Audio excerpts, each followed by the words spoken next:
Hey everybody, JDK here. This is a guide on how to build your abilities and items for gods on the PS4 version of SMITE. Some people have had confusion with it, as have I, and I kind of just figured it out by trial and error and looking at the Xbox version, which is pretty much the same thing. But anyway, you saw what I did there. You go into the gods menu, and then you pick whichever god that you want to edit the abilities of.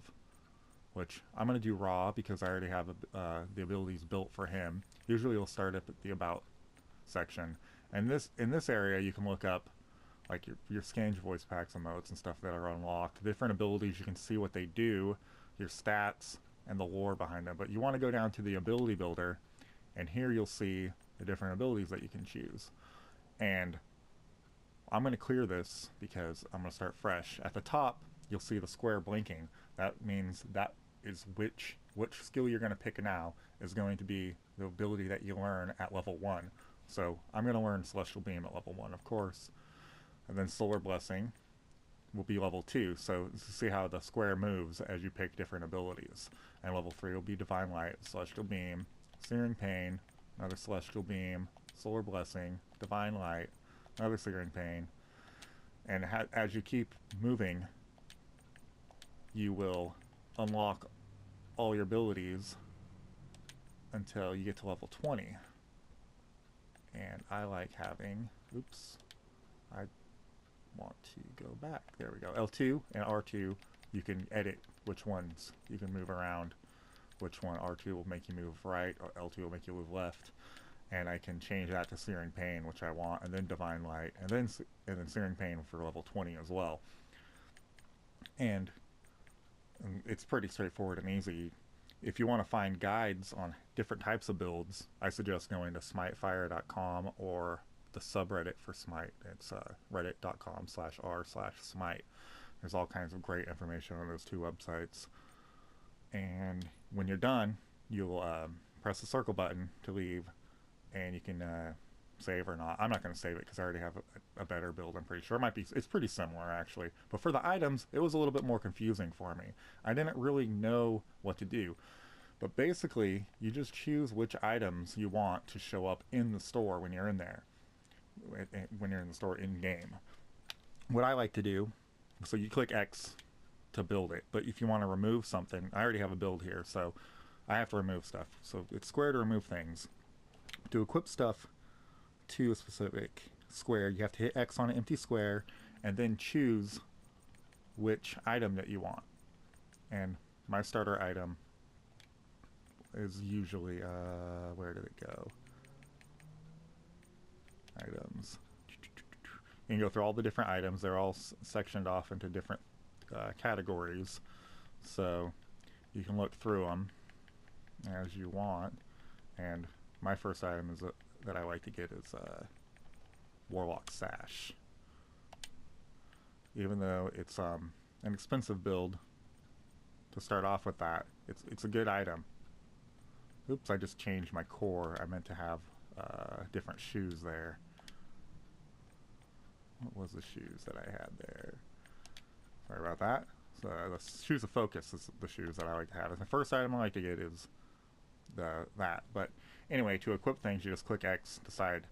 And how I separate things is I do my starter. So that's my first item that I want in the game. This is what I want to go into the battlefield preparing. So I want to get that Warlock Sash as soon as possible. I want to get that item and a couple potions. And then core, what I like to do is have two items that are complete necessary, or complete necessity. Can't say that word. For the game. So these two are items that are completely necessary. These are late games. You can choose one or both, and those don't come in until later in the game. But I want to focus on these three items leveling up. And for my damage section, it's not really based around damage. These are alternate items. So instead of this item, I can get this item instead of these items, or these three items are interchangeable with these three items, and these shoes are interchangeable. Defensive, I want to focus on only one of my defensive items. So you can pick one of those and go with it. And active are different actives that you want to have throughout the game. This is pretty much a necessity for my builds is this item. And then consumables are just extra consumables that you might want to use. I don't really use any other consumables besides the health potions, and once I get late in the game, I don't even use those. But that's how I separate my builds.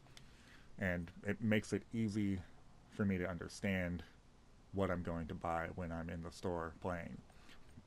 Again, square to remove items, X to add items, and how I section things off is starter. This is the beginning of the game. Necessary items at the beginning of the game. Late game. Alternate build. Defensive items. Choose one. And my active items and consumables. And you press circle to leave.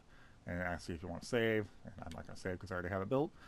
And that's pretty much how you build your abilities and your items in Smite for the PS4. I know it's kind of long-winded, but some people need that step-by-step a guide on how to do things, because when I went to the item builder, I thought you just built a list and it automatically, if you turn on auto buy, it auto buy it for you, and that's not how it works at all. It doesn't auto buy it for you properly.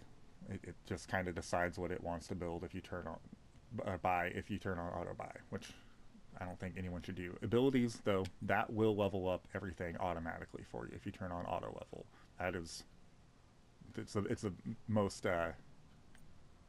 it's the easiest way to play, I think. But anyway, that's my guide on how to build a character on Smite for the PS4. Thanks for watching, and if you would like to see other Smite gameplay, I'm doing a Let's Play for the Smite on PS4. And if you subscribe, you'll be able to see those. Or you can see them. You can see them without subscribing. But if you subscribe, you'll get alerts for them. But anyway, thank you for watching, and